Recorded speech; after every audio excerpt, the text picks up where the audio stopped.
This is going to be my look when lockdown lifts.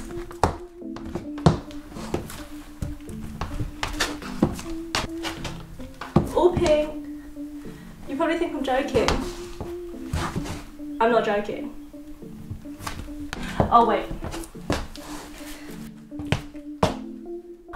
This will be my lockdown look, really. Actually, this is what I'm gonna look like when I go shopping. But like bushier, obviously. Can't wait. Cannot wait.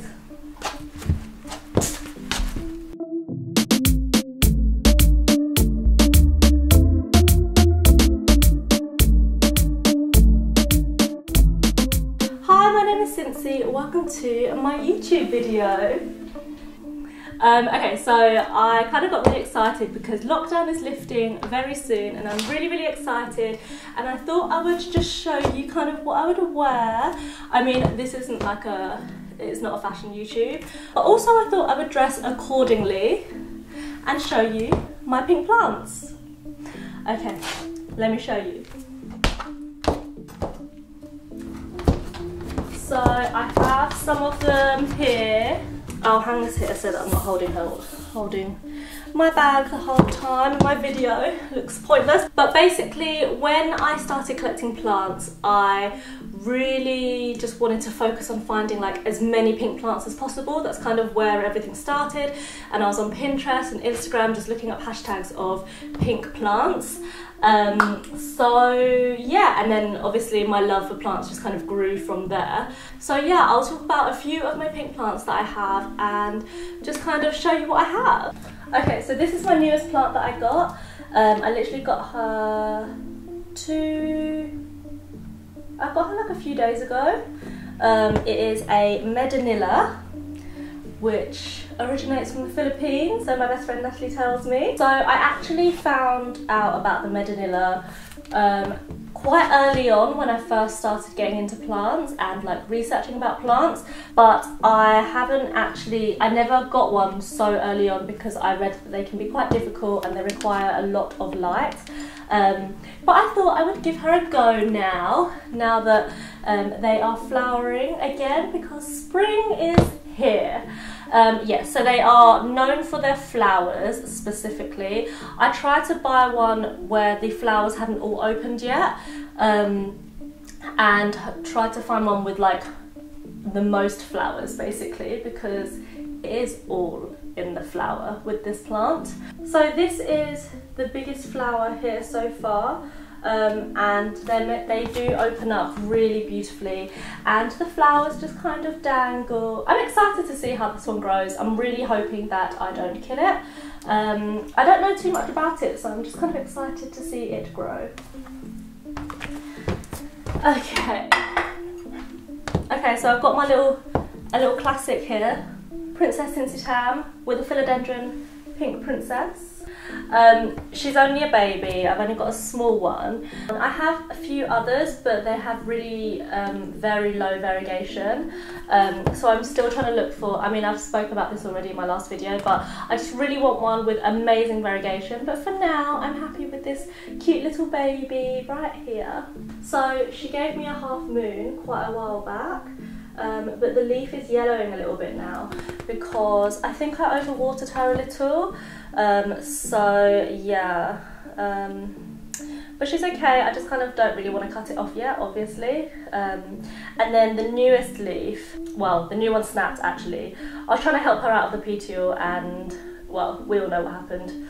It's whatever. But the newest leaf that I have, she's really dark and like just really dark with a stripe of pink variegation, and honestly, like, this dark leaf, I think when a philodendron can get this dark, like, I just think it's really amazing. This is my baby. I'm hoping to get more variegation out of her, but as we all know, pink princesses can be quite temperamental in variegation, which sucks. And then I have another baby, my Oxalis Plum Crazy. She's kind of grown like crazy right now. The colour on the Oxalis is amazing. Like, this pink is so pretty. It's actually kind of grown into a heart shape. Do you see it? It's a shame that they propagate via division rather than cuttings, because I probably would make loads. So yes, they're cute, they open up and down. So yeah, okay. And then I have my Begonia Rex. Super pink, super metallic-y, pretty amazing actually. Like, they need a lot of light to bring out their colour. So just whenever the leaves get quite silvery, like for example this one, I just cut them off to bring more pink into the plant. But it grows really fast. I just try not to get water on the leaves because they do go crispy when they don't really like their leaves getting wet, so they go crispy like this. Can you see? Kind of. So yeah, they just go a little bit crispy, but other than that, super easy. Yeah. This is my Hoya Carnosa Crimson Princess, I think. And yeah, this is from 2 little baby pots and she's grown so well. Okay, disclaimer, I am not a Hoya fan. I think it's just because they're too close to succulents and I'm not a succulent person. I like to water my plants. So when a succulent does not need water, I am going to kill it. But yeah, so this Hoya can take direct sunlight. I have her in my conservatory, which is south facing, so she literally takes direct light quite a lot. I moved her out and had her in my plant corner for a bit, but I've actually moved her back in my conservatory now because I just want her to grow more. So I just think, fine, I just won't have to see her that much and I'll just leave her chilling in the conservatory for a bit.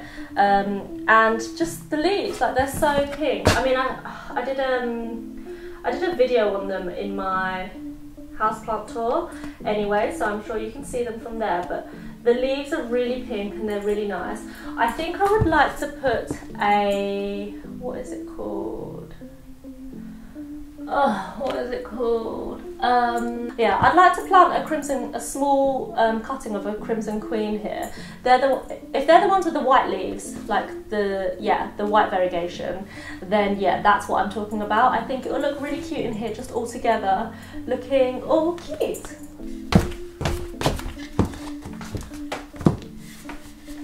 You're gonna have to ignore this ugly pot. There we go, now you can't see it. But this is my rubber plant, Ficus Elastica Ficus ruby. She's also in my conservatory and she gets like amazing pink red leaves in her newer leaves. She's not started growing yet since winter, but she will. This was bright red before, so yeah, the colour was really, really amazing. So yeah, this is my little tree. I just keep her in my conservatory because I want her to get as much light as possible so I can grow her nice and big. So yeah, she's very, very little maintenance. You can usually tell when they need watering because their leaves, like, they start drooping a little bit. Actually, she's kind of drooping a little bit now still, but I've given her a deep watering. I actually need to wipe down the leaves so that she can get in as much light as possible during spring and summertime. So this is my Begonia Benigo pink, but I've been actually calling it Benigo pink. Same difference. When I found out that the polka dot begonias had a pink option, I obviously had to get her. So yeah, I had a Begonia Tamaya before, and when she started flowering and the flowers were white, I was just so gutted. So yeah, to get a pink polka dot begonia and have it flower pink, it's literally my dream. So yeah, she started flowering now. They look like lanterns and they're really like glistening. They're really cute, really pretty. And look at how the new leaves grow. There's like a new leaf there. It's just so pink. I have her on my desk by my windowsill and you can literally just see that the leaves really just follow the light because I haven't turned her for a while and you can really tell. I just need to remember to turn her. But she's cute. I think she is a staple plant for everyone who loves pink plants. So this is my Syngonium pink spot, also known as Pink Splash, which is actually how I'd first discovered it. And I first discovered the Pink Splash on Tropical Plant Addict's YouTube video, and she had a very mature version and I was obsessed. So yes, after I watched her video, I definitely hunted down one of these before they became very popular.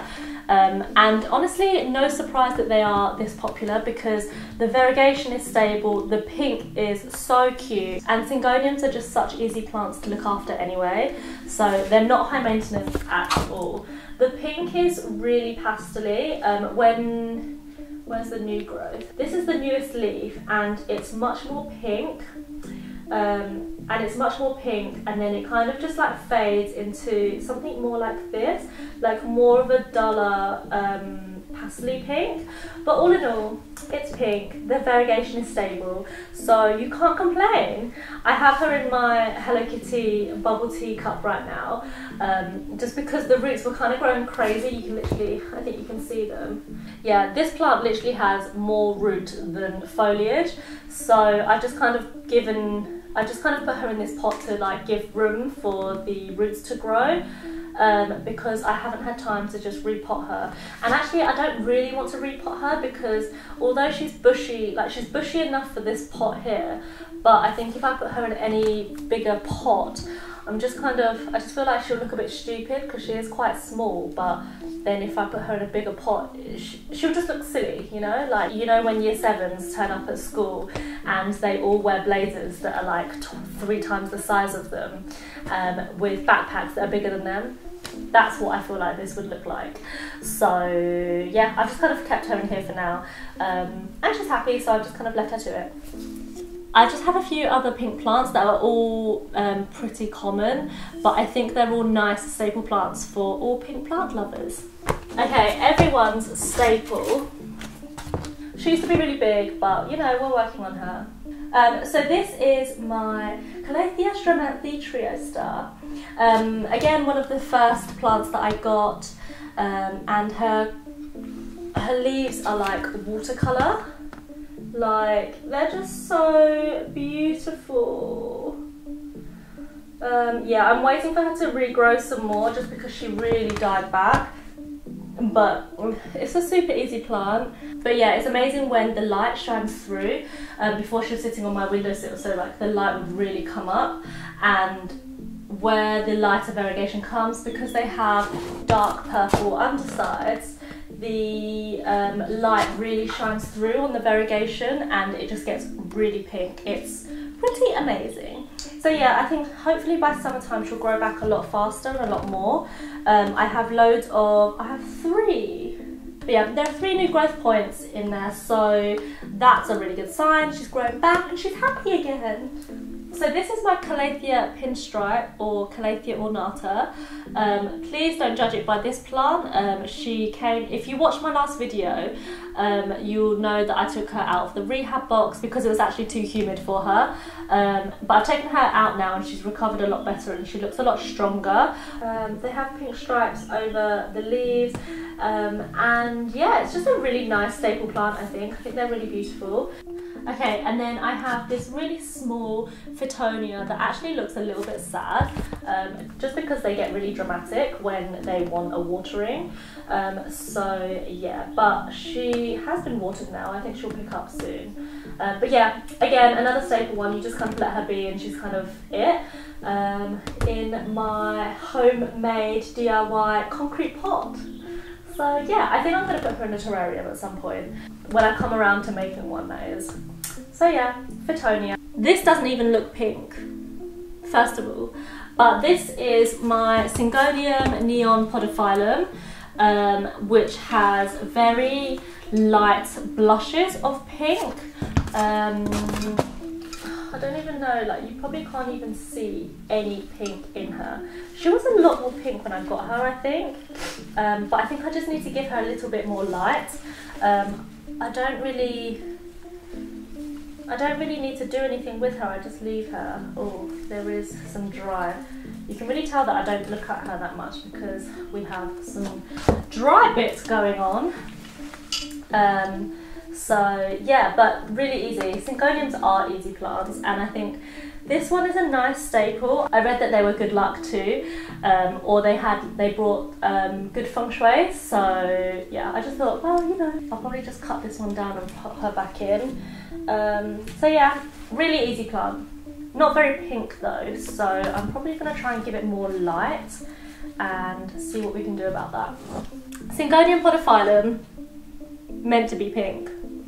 So this is my really tiny, oh, this looks so cute. Oh, I love that she's grown now. It actually looks like this head has hair now.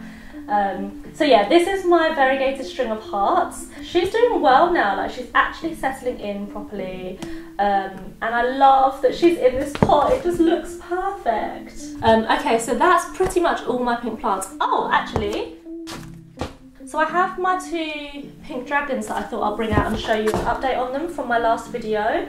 This is the mother pink dragon, the original one that I got, that died and has now grown back, and she's brought out a new growth for me. So yeah, it is definitely all in the stem, and I'll show you the other one, which is what I've grown from a bulb from that mother plant. We have a new leaf coming out already. So here I've got 3 stems. It looks quite big, so I'm excited for that.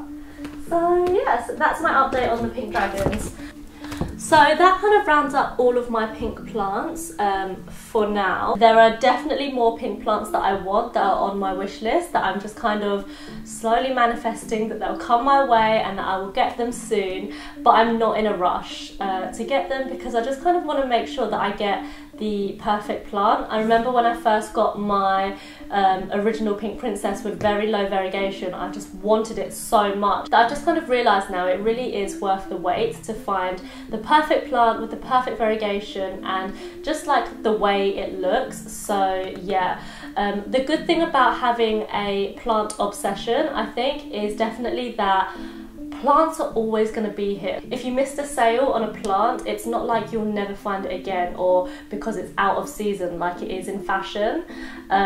You'll always come across one eventually, and that's what I really love about plants. I just think to myself, I always tell myself, I'll find another one at some point, because everyone's always growing plants. So basically, plants are better than buying clothes because it never goes out of season. It only goes dormant.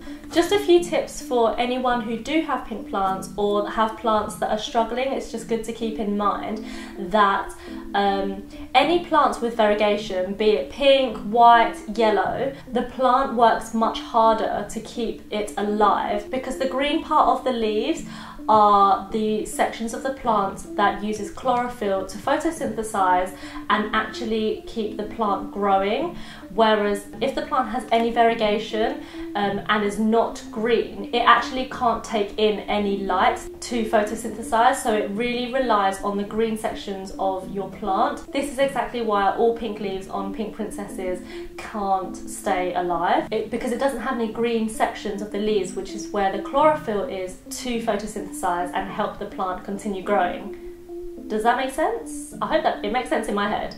Because a variegated plant doesn't have all green leaves, which is what it uses to help the plant grow, it needs more light. So generally plants that are variegated definitely need more brighter light, so that it can really push for vibrancy and more variegation. So if your plant is pushing out less variegated leaves and just more green leaves, it's probably struggling to find enough light to keep the variegation going. So if you increase the light intensity, it will probably push out for more variegation because it is thriving enough to do so. But be careful that your plants don't burn. That is the one thing, keep an eye on it. Don't give it direct light, give it bright indirect light. Thank you for watching this week's video. I hope you enjoyed it. And I hope you liked my outfit as well. I think it's so cute. Please don't forget to like and subscribe. And I just wanted to say the responses on these videos have been really, really nice. Like, I didn't expect such positive responses. So yes, thank you all for watching my videos. And I really enjoy reading your comments. It's just so nice. But yes, follow me on Instagram for more, and also to see this outfit in public.